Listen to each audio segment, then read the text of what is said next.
तर मुलांना आता अशा प्रकारे आपण पूर्ण पाठ आहे जो पाहिलं की कशा प्रकारे आपण पिष्टमय पदार्थ, शर्करा पदार्थ आणि सर्वच गोष्टी पाहिल्यात. आता आपण पाहणार आहोत की सारांशामध्ये देखील मुलांना आपण पाहणार आहोत की सारांशमध्ये पाहिलंय की आपण हर एक घटकांचा अभ्यास करणार. कार्बोदकापासून शरीराला ऊर्जा मिळते. मग ती कार्बोदके कोणती आहेत ते आपण पाहिलंय. पिष्टमय पदार्थ, शर्करा आणि तंतुमयपासून बनलेल्या शब्दांना काय बोलतात? कार्बोदके बोलतात. शरीराच्या वाढीसाठी झीज भरून काढण्यासाठी प्रथिनाची आवश्यकता असते, बरोबर? की प्रथिने आपल्या शरीराला झीज भरून काढण्याची, शरीरामध्ये आपली नेहमी झीज होते त्याचे भरून काढण्याचं हे कार्य हे करत असतात.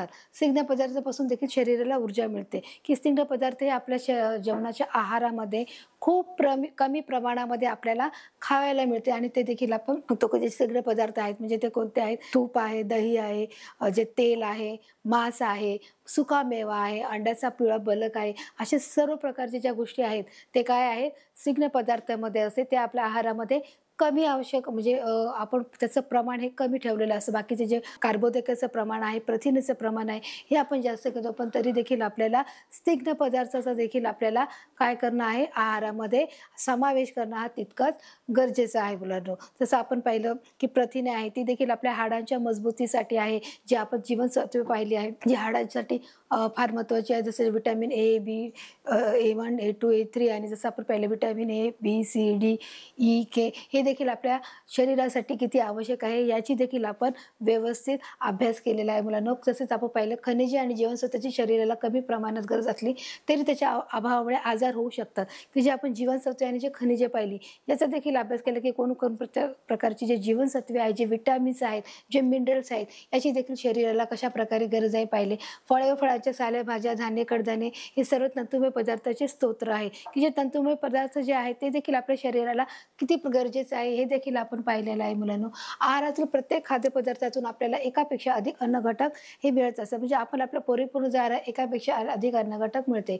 अन्न घटक योग्य प्रमाणात मिळाले नाही तर काय होतं? कुपोषण होते. कुपोषणाच्या व्यक्तीवर जीवनावर गंभीर परिणाम होतात. जर आपल्याला परिपूर्ण आहार मिळाला नाही तर काय होतं मुलांनो की आपल्या जीवनावर की जो कुपोषणाचा काय होतं एक प्रकारचा जो आजार निर्माण होतो आणि तो आजार निर्माण होऊ नये म्हणून आपल्याला संतुलित आहार जसं बॅलन्सिंग डाएट जे बोलतात ते करणं फार गरजेचं आहे. की त्याच्यामुळे आपल्याला शरीरातील सर्व जे आपले कार्बोदके आहे, जे प्रथिने आहे, जे स्निग्ध पदार्थ आहेत, जीवनसत्व आणि विटॅमिन या सर्व घटका आपल्या शरीरात पोषण करणं आणि शरीरातल्या जे योग्य त्या प्रमाणामध्ये लागेल तेवढंच घेणं हे तितकेच गरजेचं आहे. अशा प्रकारे आपण या पाठामधून आपण शिकलो की अन्न घटक म्हणजे काय? अन्न घटकाचे हर एक जे घटक महत्त्वाचे आहेत, जे आपल्या शरीरासाठी आवश्यक आहेत, या सर्व घटकांचा आपण मुलांना सविस्तरपणे अभ्यास केलेला आहोत. आता आपण बघा पुढे जाऊया की अभ्यास केला तर आपण सरावामार्फत काही प्रश्नांची उत्तरे घेण्याचा प्रयत्न करूया मुलांनो. की सरावात कोणत्या प्रकारचे प्रश्न विचारले योग्य उत्तरावर तुम्हाला काय करायचं मुलांनो? क्लिक करायचं आहे. की बघा इथे काय तुम्हाला सांगितलंय. आपण पहिला प्रश्न वाचूया. डायडॅशमुळे आपल्याला शरीराला रोग प्रतिकार शक्ती मिळते. कोणत्या प्रकारची? की कोणत्या गोष्टीमुळे रोग प्रतिकार शक्ती मिळते? तर तुम्हाला 2 ऑप्शन दिलेले आहेत.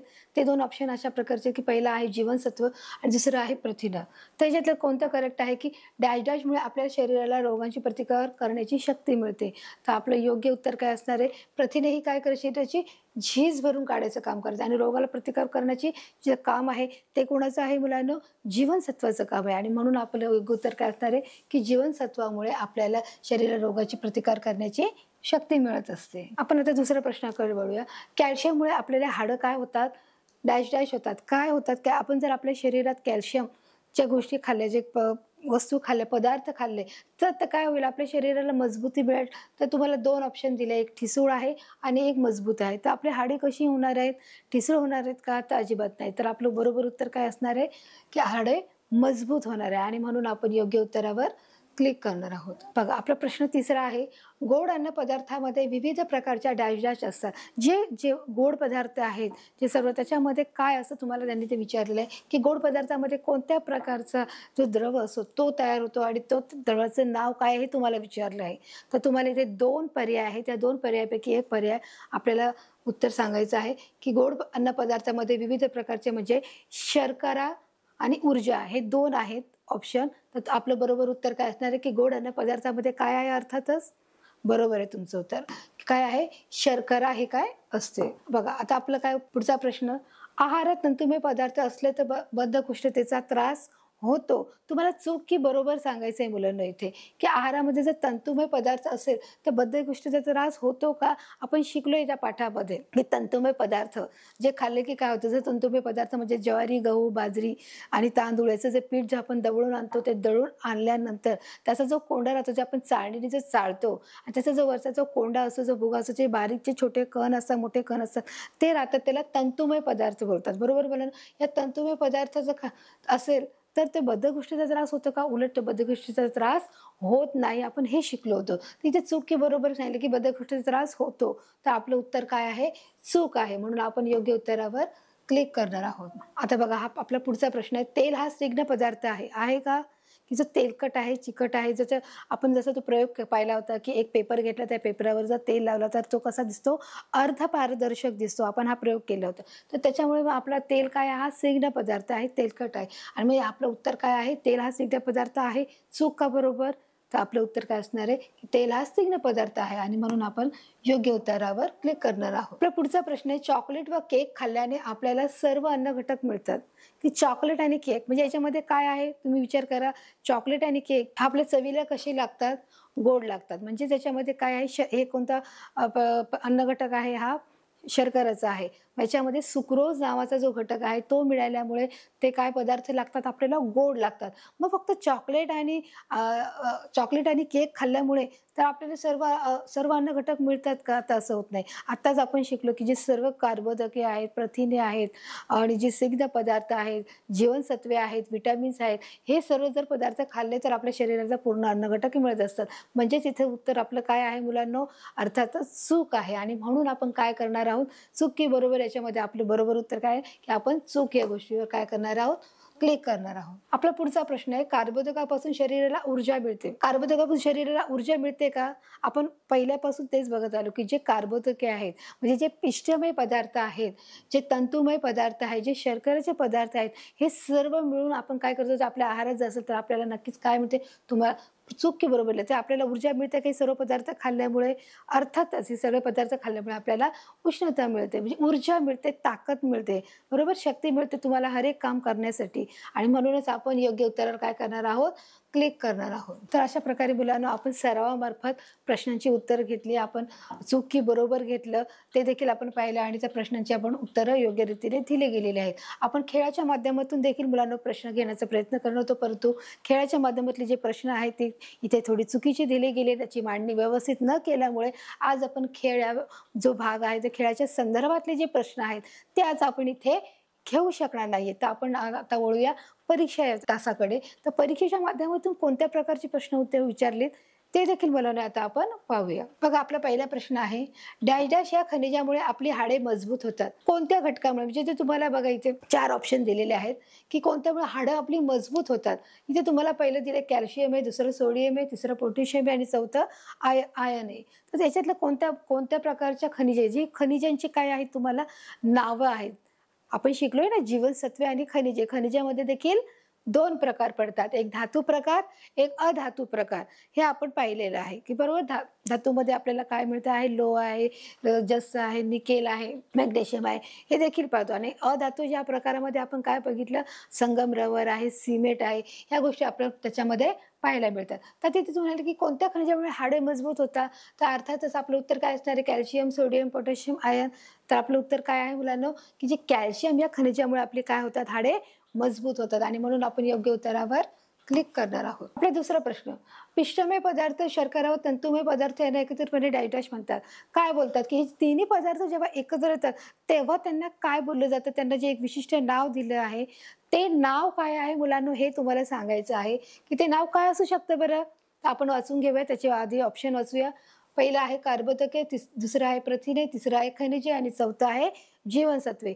या 4 पर्यायातून आपलं योग्य उत्तर काय असणार आहे मुलांना? जो आपण पाठाच्या सुरुवातीपासून बघत आहोत आणि तुम्हालाही याचं उत्तर माहीत आहे. काय बरं उत्तर असू शकेल? अगदी बरोबर, याचं उत्तर काय आहे मुलांनो? कार्बोदके. आणि म्हणून आपण काय करणार आहोत की जे तिन्ही पदार्थ आहे, पिष्टमय पदार्थ, तंतुमय पदार्थ, शर्करा पदार्थ, हे सर्व मिळून काय होतात मुलांनो? कार्बोदके काय होतात? त्यांना बोलले जाते, पदार्थांना कार्बोदके म्हणतात. आता आपला तिसरा प्रश्न, सर्व अन्न घटकाचा योग्य तेवढा पुरवठा करणाऱ्या आहाराला डायजेस्ट म्हणतात. की जे आपण सर्व अन्न घटक जर आपण घेतले, की जर आपण हर एक अन्न घटकांचं जे आपण अन्न घटक हर एक पाहिली, की जे कार्बोदके आहेत, स्निग्ध पदार्थ आहेत, जे जीवनसत्व आहेत, जे खनिजे आहेत, या सर्वांचा आपण योग्य पद्धतीने लागेल तेवढा आणि आहारामध्ये आपण त्याचं जर सेवन करत असेल तर आपण काय करू शकतो. त्याचा एक तर तुम्हाला 4 पर्याय दिले, की त्याला काय बोललं जातं. तर तुम्हाला 4 पर्याय आहेत. पहिला आपण पर्याय वाचून घेऊया. सर्वोत्तम आहार, संतुलित आहार, चमचमीत आहार का गोड आहार. आता त्याच्यातलं तुम्हाला काय वाटत आहे, की सर्वोत्तम आहार म्हणजे सगळ्यात छान चांगला आहार आहे. संतुलित आहार म्हणजे जे सगळ्यांचं समप्रमाण आहे ते आहे. संतुलित म्हणजे बॅलन्स आहे. चमचमीत म्हणजे जसं आपण बोलतो ना, की जे जास्त तेलाचं आणि तिखट असतं त्याला बोलतो चमचमीत बोलतो, ते आहे. आणि गोड आहार म्हणजे ज्याच्यामध्ये सर्व गोड पदार्थ आहेत. बरोबर आपलं उत्तर काय असणार, की सर्व अन्न घटकांचा योग्य तेवढा पुरवठा आपण कोणत्या गोष्टीमध्ये घेतो तर त्याला आपण काय बोलणार, की सर्वोत्तम आहारही नाही, चमचमीत आहारही नाही आणि गोड आहारही नाही. तर आपण त्याला काय बोलणार, की संतुलित आहार म्हणजे प्रत्येकाचं सारखं प्रमाण ज्याला म्हणतो ना, की बॅलन्स करतो. जो बॅलन्स केलेला आहे, की हर एक अन्न घटकाचा त्याच्यामध्ये आपल्या आहारामध्ये समावेश केला जातो, त्याला आपण बोलणार संतुलित आहार. आणि म्हणून आपण योग्य उत्तरावर काय करणार आहोत मुलांनो, क्लिक करणार आहोत. आता बघा आपला पुढचा प्रश्न आहे, आपल्याला डायजेस्टसाठी अन्नाची गरज असते. आता आपल्याला अन्नाची गरज का असते तर हे तुम्हाला म्हणजे ऑप्शन द्यायची किंवा पर्याय द्यायची गरजच नाही आणि हे तुम्हाला याचं उत्तर अचूक माहिती आहे. पण तरी देखील आपण पर्याय इथे वाचून घेऊया. पर्याय आपले काम करण्यासाठी, झोपण्यासाठी, इच्छेसाठी का छंदासाठी. तर साहजिकच आहे काय तुमचं उत्तर असू शकतं मुलांनो, की आपलं उत्तर काय आहे याच्यावर काहीच अजून स्पष्टीकरण देण्याची गरज नाही, की साहजिकच आहे आपल्याला अन्नाची कशासाठी आहे. तर तुमचं उत्तर काय असू शकतं, बरोबर आहे आपल्याला काम करण्यासाठी काय आहे त्याची अन्नाची गरज आहे. आपला 5वा प्रश्न आहे बघा, ज्या जीवनसत्वाच्या अभावामुळे काय येतो, रातआंधळेपणा येऊ शकतो.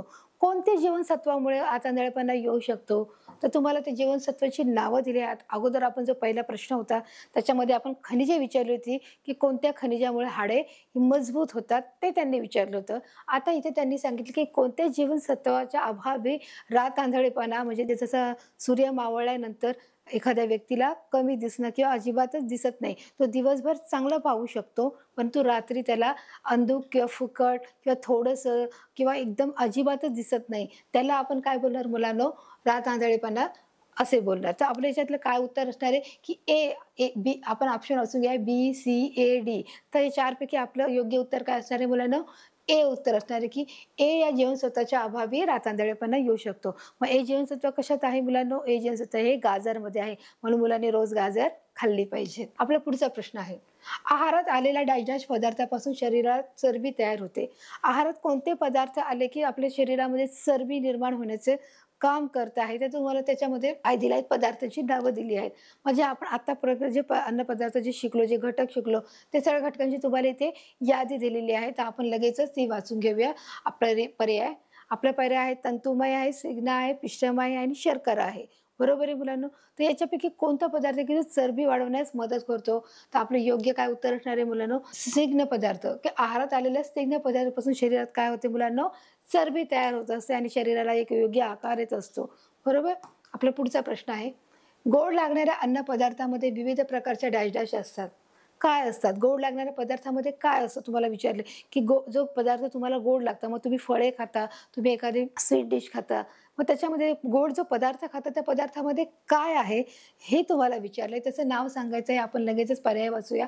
पहिला आहे प्रथिने, दुसरं आहे पिष्ट, तिसरं आहे शर्करा आणि चौथा आहे तंतू. तर ह्या 4 पैकी आपलं योग्य काय उत्तर असू शकणार आहे मुलांनो, आणि याचं उत्तर तुम्हाला देखील माहिती आहे कारण तुम्हाला गोड आवडतं. म्हणूनच आपलं बरोबर उत्तर काय आहे आणि हे तुम्हाला माहिती आहे. मग आपलं योग्य उत्तर आहे की शर्करा. की शर्करा गोड लागणाऱ्या अन्न पदार्थामध्ये काय असतं, शर्करा असतं. आपला 8वा प्रश्न आहे, पिष्ट किंवा स्टार्च या पदार्थाशी आयोडीनशी संपर्क आला की त्याचा रंग डॅश डॅश होतो. आपण बघा सुरुवातीलाच एक प्रयोग केला होता, की जो पिष्टमय पदार्थ म्हणजे जो आपण काय घेतलं होतं, आयोडीन घेतलं होतं आणि काय केलं होतं, त्याच्यात पाणी टाकलं होतं आणि तो ड्रॉपर घेऊन बटाट्याच्या कापूर टाकला होता. त्यांनी काय सांगितलं, की तो तुम्हाला कसा दिसला. आता आपण पर्याय वाचून घ्या. लाल पिवळा दिसला, काळसर निळा दिसला, हिरवा दिसला का पांढरा दिसला. याच्यापैकी काय उत्तर योग्य असू शकतं. आपण सुरुवातीलाच बघितलं होतं. तर आपलं उत्तर काय आहे मुलांनो, की तो आपल्याला काळसर आणि निळा दिसला. बरोबर आहे. त्यांना तो पांढरा दिसला नाही. बटाटा ऑलरेडी पांढरा आहे, तर हिरवा होऊ शकतो का, तर नाही. त्याच्यावर लाल पिवळाही डाग नव्हता. म्हणजे आपण काय आहे, आपलं योग्य उत्तर असणारे काळसर निळा दिसला. रक्तातून ऑक्सिजन वाहून नेण्याच्या कामी डायजेस्टचा उपयोग होतो. की रक्तातून जर ऑक्सिजन वाहून नेण्याचं काम हे कोण करतं तुम्हाला विचारलं आहे, की त्याचं तुम्हाला 4 पर्याय दिले आहेत. त्या 4 पर्यायातून आपलं योग्य उत्तर काय असणार आहे ते पाहूया. चला तर ऑप्शन वाचून घेऊया. पहिला आहे सोडियम, दुसरा आहे पोटॅशियम, तिसरा आहे कॅल्शियम आणि चौथा आहे लोह. या 4 पैकी आपलं काय उत्तर आहे, की रक्तातून जो ऑक्सिजन आहे तो वाहून नेण्याचं काम कोण करत असतं हे तुम्हालाही माहित आहे, की जे रक्तात जे आपण धातू शिकलो, की जे खनिजे शिकलो, त्या खनिजामधले जो काय आहे, जो धातू आहे त्याचं नाव त्यांनी दिलेलं आहे. त्याचं नाव तुम्हाला काय असू शकतं? आपलं योग्य उत्तर काय असणार आहे, की रक्तातून ऑक्सिजन वाहून नेण्याचं काम कोण करत आहे? हे लोह करत आहे. जे सोडियम, पोटॅशियम, कॅल्शियम हे कोण आहेत? ही जीवनसत्वे आहेत आणि हे कोण आहेत? मिनरल्स आहेत. खनिजे म्हणजे हे मिनरल्स आहेत. मग काय आहे? लोह काय करत असतं? रक्तातून ऑक्सिजन वाहून नेण्याचं काम करत असतं. आपला पुढचा प्रश्न वाचूया मुलांनो. ऊसाच्या रसात डायजेस्ट नावाची शर्करा असते, की जो ऊस काढतो, जो गोड लागण्याचा जो मूळ पदार्थ आहे, की जे आपण जे इतर जे विविध गोड पदार्थ जे खात असतो, त्याचं मूळ स्तोत्र काय आहे मुलांनो? ऊस आहे. ऊसापासून काय बनली जाते? साखर बनली जाते. ऊसापासून काय बनला जातो? गुळ बनला जातो. आणि मग त्याच्यावर त्यांनी काय सांगितलं, की ऊसाच्या रसामध्ये की कोणत्या प्रकारचा जो डायजेस्ट नावाचा शर्करा असतो, त्याच्यामध्ये कोणत्या प्रकारचा शर्करा असतो, म्हणजे कोणत्या प्रकारचा एक घटक असतो, त्या घटकाचं तुम्हाला मुलांना नाव सांगायचं आहे. तर आपण लगेचच त्याचे पर्याय वाचून घेऊया. पहिला आहे सुक्रोज, दुसरा आहे ब्राऊन शुगर, तिसरा आहे व्हाईट शुगर आणि चौथा आहे सुक्रोज. त्याच्यापैकी योग्य उत्तर काय आहे मुलांना? तर आपलं योग्य उत्तर असणार आहे सुक्रोज. की ऊसाच्या रसात काय मिळाली जाते? सुक्रोज नावाचा काय असतो? शर्करा असतो. अशा प्रकारे मुलांना आपण 10 प्रश्न सोडवले, एकूण प्रश्न 10 सोडवले, प्रश्न 10 आणि जे बरोबर उत्तर आहे ती देखील आपली 10 आलेले आहेत. तर आपण आता आपला जो शेवटचा जो टास्क आहे त्याच्याकडे आपण की प्रश्न उत्तर बघूया, की प्रश्न उत्तराच्या माध्यमातून कोणत्या प्रकारचे प्रश्न विचारले आहेत. काही लघुत्तरी आहेत, काही दीर्घोत्तरी आहेत. मग ती कोणत्या प्रकारची विचारली त्याच्याकडे देखील आपण लगेचच वळूया. बघा आपलं काय सांगितलंय, की आहार म्हणजे काय? आहार म्हणजे काय? की ज्या अन्नामुळे तुम्हाला ऊर्जा मिळते, की जे अन्न तुम्ही खाता. आपलं पहिल्यापासून जो आपण विषय पाठाला सुरुवात केल्यापासून होतं, की आपल्याला ताकद पाहिजे, आपल्याला शक्ती पाहिजे. तर आहार म्हणजेच काय? की जो संतुलित आहार आहे तो आपण खाल्ल्यामुळे आपल्याला काय मिळते, की आपल्या शरीराला काय मिळते? ऊर्जा मिळते. ज्या अन्नामुळे शरीराला ऊर्जा मिळते त्याला आपण काय बोलतो? आहार बोलतो. आपला दुसरा प्रश्न, पिष्टमय पदार्थातून मिळालेल्या शर्करेला शरीराला काय उपयोग होतो? जे पिष्टमय जे पदार्थ आहेत, जे आपण जे शिकलो त्या पदार्थाचा शरीराला काय उपयोग आहे? ते जे पिष्टमय पदार्थ हे काय करत असतात? शरीरामध्ये निर्माण होतात. जेव्हा आपण पिष्टमय पदार्थ खातो तेव्हा शरीरामध्ये काय होते मुलांनो? शर्करा ही काय होते? तयार होत असते आणि ही शर्करा काय करत असते? याचं शर्करा मंद ज्वलनाचं काम करते. या शर्कराचे मंद ज्वलन हे त्यातून ऊर्जा बाहेर पडत असते. त्याचे शर्करेचं मंद ज्वलन होतं आणि त्याच्यातून ऊर्जा बाहेर पडत असते आणि ती ऊर्जा काय करत असते? ती शर्करा इंधनाचं काम करत असते. आपल्या शरीरामध्ये इंधनाचं काम करत असते. म्हणून आपण पुन्हा एकदा वाचून घ्या. जेव्हा आपण पिष्टमय पदार्थ खातो तेव्हा त्याच्या पचनातून शर्करा बनते. त्या शर्करेपासून जेव्हा ज्वलन होऊन त्याचं काय होऊन जातं? ते ऊर्जा बाहेर पडते. त्या शर्करेचं ज्वलन होऊन त्याच्यातून ऊर्जा बाहेर पडते आणि म्हणजेच पिष्टमय पदार्थातून आपल्या शरीराला एक प्रकारचं काय मिळते मुलांनो? ते इंधनाचं काम करते. जसं आपण सांगितलं, की गाडीमध्ये जसं ज्याप्रमाणे आपण जर पेट्रोल टाकलं, डिझेल टाकलं तर ती जसं गाडी चालू तसं आपल्याला देखील शर्करा हे काय करते? एक शरीराला इंधनाचं काम करत असते. जे चालवण्याचं, ऊर्जा निर्माण करायचं काम करत असते. तंतुमय पदार्थाचे स्तोत्र कोणते आहे? जे तंतुमय पदार्थ आहेत तर ते त्यांनी तुम्हाला इथे सांगितले. तंतुमय पदार्थ म्हणजे जे फळाच्या साली आहेत, ज्या भाज्यांच्या साली आणि जे शिरा आहेत, जे अन्नधान्य आहे, जे धान्य आहे, जे कडधान्य आहेत आणि जे पालेभाज्या आहेत, हे काय आहेत? तंतुमय पदार्थ आहेत मुलांनो, की जे त्याच्यापासून आपल्याला ते देखील आपल्या शरीराला महत्त्वाचा घटक आहे, की अन्न पुढे ढकलण्याचं ते काय करत असतात? काम करत असतात आणि शरीरातील ऑक्सिजनचा जो पुरवठा असतो ते देखील व्यवस्थित ठेवण्याचं जे काम करत असतात तंतुमय पदार्थ. आपण पुन्हा एकदा वाचून घेऊया. फळाच्या साली, भाज्याच्या साली व शिरा आहेत, त्याचप्रमाणे पालेभाज्या आहेत आणि काय आहे? कडधान्य आहे. तर आपला पुढचा प्रश्न आहे, कार्बोदके कशाला म्हणतात? कार्बोदके म्हणजे मुलांनो, की जे आपण पिष्टमय पदार्थ, शर्करा पदार्थ आणि पिष्टमय पदार्थ, तंतुमय पदार्थ आणि शर्करा पदार्थ या तिघांचे मिळून मिश्रण काय होतं मुलांनो? की त्याला आपण काय बोलतो? कार्बोदके बोलतो. आपण पुन्हा वाचून घ्या. पिष्टमय पदार्थ, शर्करा व तंतुमय पदार्थ यांना एकत्रितपणे कार्बोदके म्हणतात, की या तिघांचं जे मिश्रण असतं त्याला आपण कार्बोदके म्हणतात. शर्करा म्हणजे काय? की गोड लागणाऱ्या पदार्थांना काय बोलतो आपण? शर्करा असं बोलतो. की ते बघा, वनस्पतीपासून मिळणारे आणि गोड लागणाऱ्या पदार्थांना, जे वनस्पतीपासून काही वनस्पती आहेत देखील गोड असतात, फळं आहेत त्याच्यातून आपल्याला गोड रस मिळत असतो, जे आपण फळाचं सेवन करतो आणि काही पदार्थ आहेत त्याच्यातून देखील आपल्याला जे गोड पदार्थापासून जे आपल्याला पदार्थ आपण जे खातो म्हणजे काय गोड लागणाऱ्या पदार्थांना आपण शर्करा असे म्हणतो. जसे आपण साखर आहे, गूळ आहे, मध आहे, ही त्याची काय आहेत उदाहरणं आहेत मुलांना. स्निग्ध पदार्थाची उदाहरण द्या. तर स्निग्ध पदार्थ म्हणजे जे तेलकट असणारे ज्या वस्तू आहेत. आपण पाहिलं मुलांना की जसं ते पेपरचं मी तुम्हाला उदाहरण सांगितलं की जसं पेपर आपण ते पेपरला जर आपण तेल लावला तर तो काय दिसतो आपल्याला अर्ध पारदर्शक दिसतो. की जसं काच ही पूर्ण आपल्याला आरपार दिसते की आपल्या समोर कोण आहे, आपल्या समोर काय चाललंय, काचेतून आपण पाहू शकतो. तसंच आपण तेलाला जर कागदाला आपण तेल लावलं तर देखील तेल त्या कागदातून आपल्याला समोरचं थोडंसं काय वेळा दिसतं. तर त्याला काय म्हणणार स्निग्ध पदार्थ बोललं. मग त्याची देखील आपल्या शरीराला गरम ते तुम्हाला त्याची उदाहरणं सांगितली. मग ते कोणते आहे? तेल आहे, तूप आहे, लोणी आहे, साय आहे, मांस आहे, अंड्याचा पिवळा बलक आहे, सुका मेवा आहे. हे सर्व प्रकार काय आहेत? स्निग्ध पदार्थाचे उदाहरण आहे. आपण पुन्हा एकदा वाचून घेऊ. दुधापासून मिळणारी साय आहे, लोणी आहे, तूप आहे, तेल आहेत, मासे आहे, सुका मेवा आहे आणि अंड्याचा पिवळा जो बलक असतो तो देखील, ही सगळी सुकामेव्याची उदाहरणे आहेत. शरीरासाठी चरबी का आवश्यक असते? चरबीची काय आवश्यकता आहे की चरबी जे काय करते की शरीराला योग्य आकार देण्याचं काम करत असते मुलांना.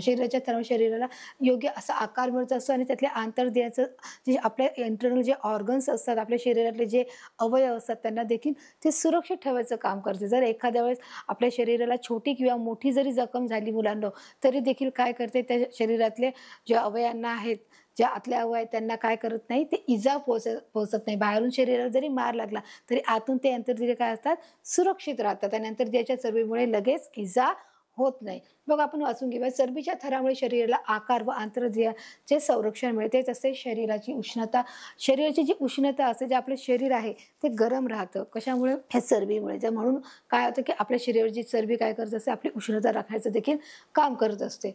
पण त्याचा उपयोग होतो. बाहेरून शरीराला जरी मार लागला तरी इतर आंतरदेहांना चरबीमुळे काय राहतात, त्याला इजा होत नाही मुलांना. आपला 8वा प्रश्न आहे, प्रथिनांची गरज का असते मुलांना? यांनी ते प्रश्न विचारले की प्रथिनाची काय, की शरीराची काय होत असते, सतत झीज होत असते आणि ती झीज भरून काढण्यासाठी प्रथिनांची आपल्याला आवश्यकता असते. मग किंवा एखाद्या वेळी शरीराला छोटी मोठी ही जखम झाली असेल तरी पण ती झीज भरून काढण्याचं काम कोण करत असतं? हे प्रथिने करत असतात आणि आपल्याला प्रथिनांची त्याच्यामुळे गरज असते. शरीराच्या वाढीसाठी देखील मुलांना आपल्याला प्रथिनांची गरज असते. बघा आपण पुन्हा एकदा वाचून घेऊया. शरीराची सतत झीज होत असते किंवा एखाद्या वेळेस शरीराला छोटी मोठी जरी इजा झाली असेल तर त्याची इजा भरून काढण्यासाठी आपल्याला प्रथिनांची गरज असते. शरीर वाढीसाठी देखील आपल्याला प्रथिनांची गरज असते. आपला बघा प्रश्न दुसरा आहे, ॲनेमिया किंवा पांडुरोग म्हणजे काय? म्हणजे आपण जो प्रश्न विचारला होता की ॲनेमिया म्हणजे काय, की जेव्हा रक्तामध्ये लोहाचं प्रमाण हे कमी होतं तेव्हा आपण त्याला काय बोलतो, ॲनेमिया किंवा पांडुरोग असं आपण बोललो जातो. की जेव्हा रक्त, जर आपण शिकलो आहोत, जीवनसत्वे आणि खनिजे याचं जरी महत्त्व आपल्या आहारामध्ये कमी असलं तरी ते पण तितकंच महत्त्वाचं आहे की जे जीवनसत्वे आणि खनिजे यांच्या अभावी देखील आपल्याला बरेचसे जे आजार होतात ते आजार देखील आपण पाहिले आहेत मुलांना. जसं आपण मोडदूस हा आजार पाहिला, जसं आपण डोळ्यांचा आजार पाहिला की ए जीवनसत्व अभावामुळे आपले रातआंधळेपणा येऊ शकतो. हाडांची जी मजबूती आहे त्याच्यासाठी डी जीवनसत्व नसले तरी देखील कमजोरी येऊ शकतं. आणि तसंच मग यांनी सांगितलं की जर खनिजामध्ये देखील सांगितलं की जर तुमच्यामध्ये जेव्हा रक्तात लोहाचं प्रमाण जेव्हा कमी होतं तेव्हा देखील तुम्हाला हा आजार होऊ शकतो. त्याच्यामुळे तुम्हाला काय होऊ शकतं, अशक्तपणा येऊ शकतो, तुम्हाला कमजोरी येऊ शकते, थकल्यासारखं वाटतं. आणि त्याच्यामुळे काय, जर आपल्या शरीरातील लोहाचं प्रमाण हे कायम ठेवणं गरजेचं आहे. तर अशा आपण पुन्हा एकदा प्रश्नाचं उत्तर वाचूया. जेव्हा रक्तात लोहाचे प्रमाण कमी झाले तर ऑक्सिजनचा पुरवठा हा होत नाही. लोहाचे प्रमाण जर शरीरातील रक्ताचे लोहाचे प्रमाण जर कमी झाले तर ऑक्सिजनचा पुरवठा हा होत नाही आणि अशक्तपणा येतो, कमजोरीपणा येतो. या विकाराला काय बोलतात, ॲनेमिया किंवा पांडुरोग असे बोलले जाते.